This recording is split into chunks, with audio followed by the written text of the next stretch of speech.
Today we will learn about VLSI design cycle.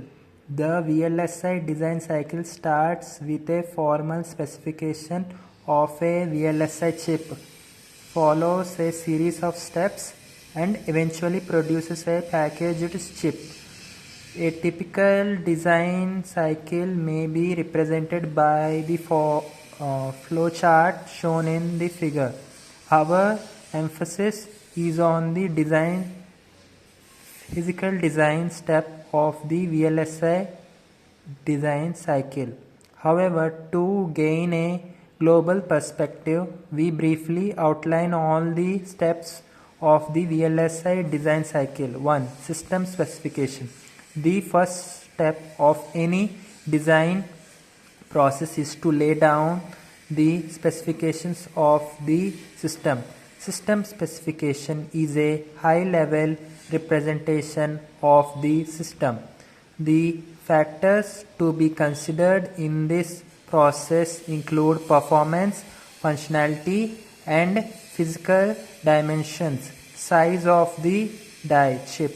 The fabrication technology and design techniques are also considered. The specification of a system is a compromise between market requirements, technology, and economical viability. The end results are specifications for the size, speed, power, and functionality of the VLSI system. 2. Architectural design. The basic architecture of the system is designed in this step.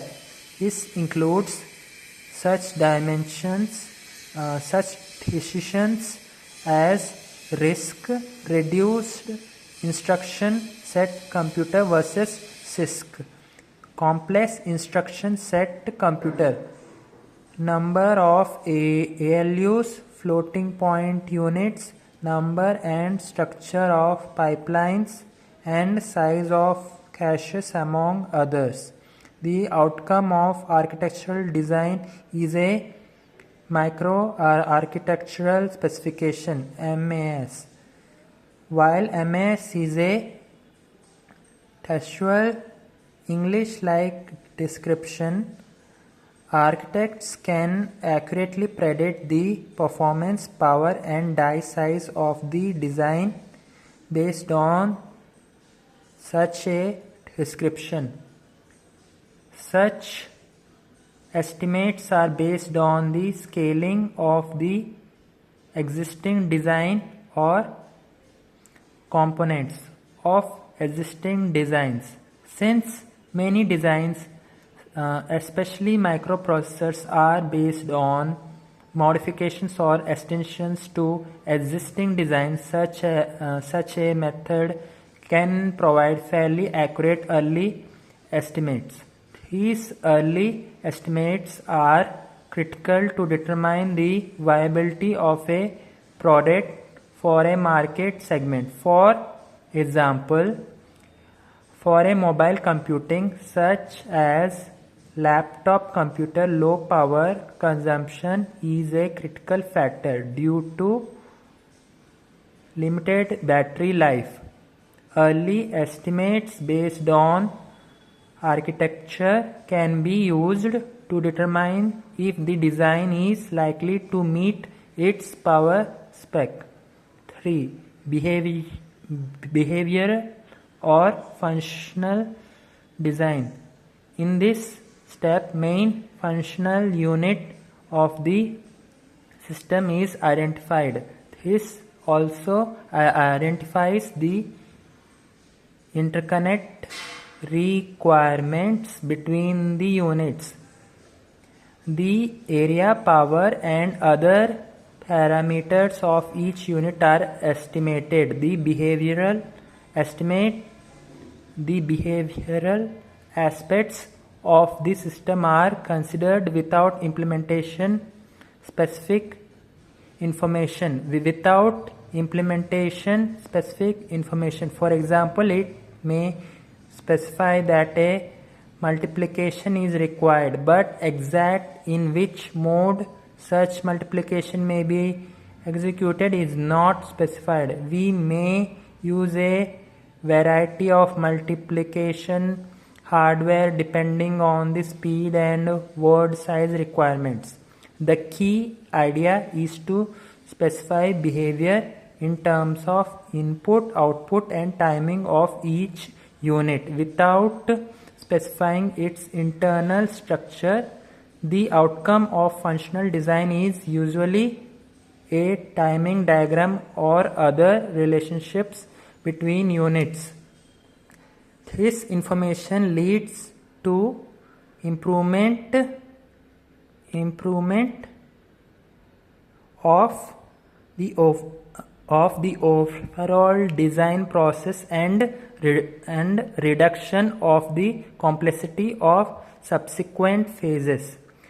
Functional or behavioral design provides quick emulation of the system and allows fast debugging of the full system. Behavioral design is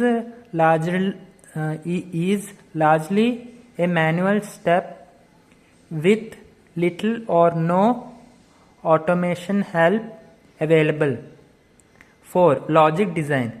In this step, the control flow, word widths, register allocation, arithmetic operations, and logic operations of the design that represents the functional design are derived and tested. This description is called register transfer level (RTL) description. RTL is expressed in a hardware description language HDL, such as VHDL or Verilog. This description can be used in simulation and verification. This description consists of Boolean expressions and timing information. The Boolean expressions are minimized to achieve the smallest logic design which conforms to the functional design. This logic design of the system is stimulated and tested to verify its correctness. In some special cases, logic design can be automated using high-level synthesis tools. These tools produce RTL description from a behavioral description of the design.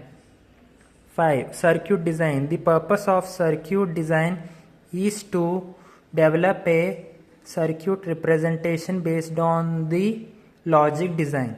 The Boolean expressions are converted into a circuit representation by taking into consideration